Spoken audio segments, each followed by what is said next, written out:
नमस्कार, ज्ञान विविधि चैनल में आपका स्वागत है। हम कक्षा 10 की हिंदी पढ़ रहे हैं। पाठ है पहला सूरदास। तो सबसे पहले हम सूरदास का जीवन परिचय करते हैं। तो सूरदास भक्ति काल के प्रमुख कवि माने जाते हैं।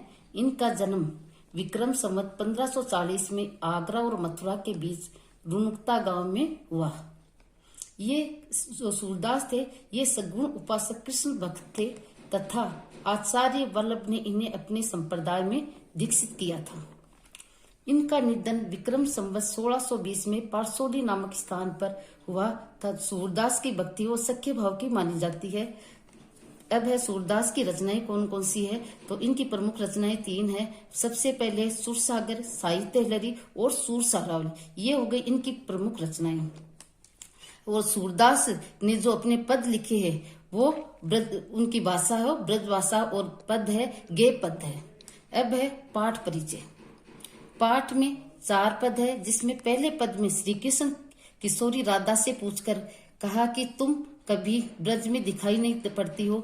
तब राधा ने जो उत्तर दिया उसका वर्णन पहले पद में किया गया है। शेष 3 पदों में उद्धव और गोपियों के संवाद है। इसे भ्रमर गीत के रूप में भी क्या है जाना जाता है। गोपियां उद्धव से कहती है कि कृष्ण ने हमारे मन को हर लिया है, इस कारण अब विरह वेदना भोगनी पड़ रही। किसको भोगनी पड़ रही है? गोपियों को विरह वेदना भोगनी पड़ रही है। कृष्ण के मथुरा चले जाने के बाद गोपियों ने उनके पास अनेक संदेशवाहक भेजे, परंतु मथुरा से उन्हें कोई संदेश नहीं मिला, जिसके कारण गोपियां उद्धव से कहती है कि संदेशों के अधिकता से मथुरा के कुएं भी भर गए होंगे। ये इस प्रकार की गोपियां उद्धव से कह रही हैं। गोपियां अंत में उद्धव से कहने लगी कि ये तो अपने मन मानने के, जो लास्ट पद है उसमें बताया गया है कि गोपियां क्या कहती है कि ये तो मन मानने की बात है, जिससे लगाव होता है उसे वही अच्छा लगता है। उद्धव को स्वार्थी एवं निर्दयी स्वभाव का भी गोपियां बताती है। इस प्रकार ये पाठ परिचय हो गया। आगे हम इसके प्रश्न उत्तर करते हैं।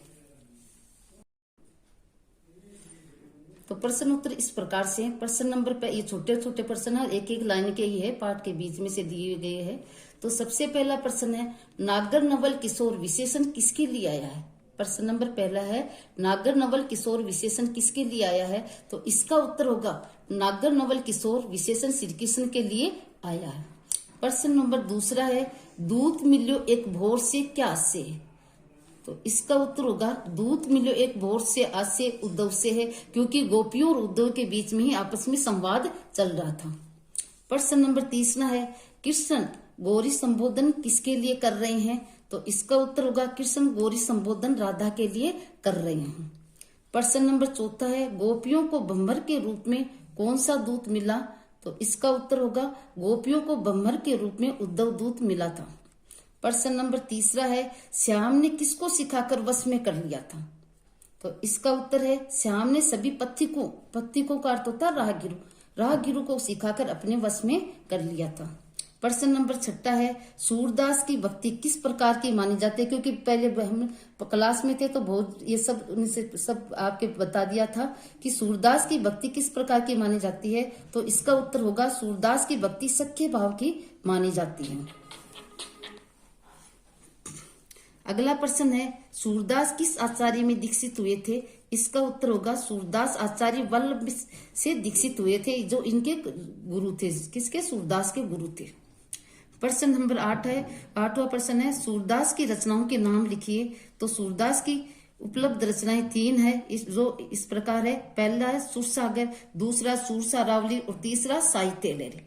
अगला प्रश्न है, सूरदास की भक्ति काल की किस शाखा के कवि माने? जो सूरदास है वो भक्ति काल के किस शाखा के कवि माने जाते हैं? तो इसका उत्तर होगा सूरदास सगुण भक्ति शाखा के कवि माने जाते हैं। अगला प्रश्न है 10वां, सूरदास की अक्षय कीर्ति रखने वाला ग्रंथ किससे माना जाता है? तो इसका उत्तर है सूरदास की अक्षय कीर्ति रखने वाला ग्रंथ सूरसागर है।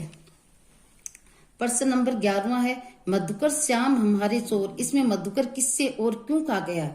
तो इसका उत्तर है इसमें मधुकर उद्धव के लिए है, क्योंकि उसके स्वार्थी और निर्दयी स्वभाव के कारण गोपियों ने ऐसा कहा है। ये इस प्रकार से एक एक लाइन वाले प्रश्न 11 प्रश्न है। ये प्रश्न आपको कॉपी में भी नोट करने हैं और आपको याद भी करने हैं।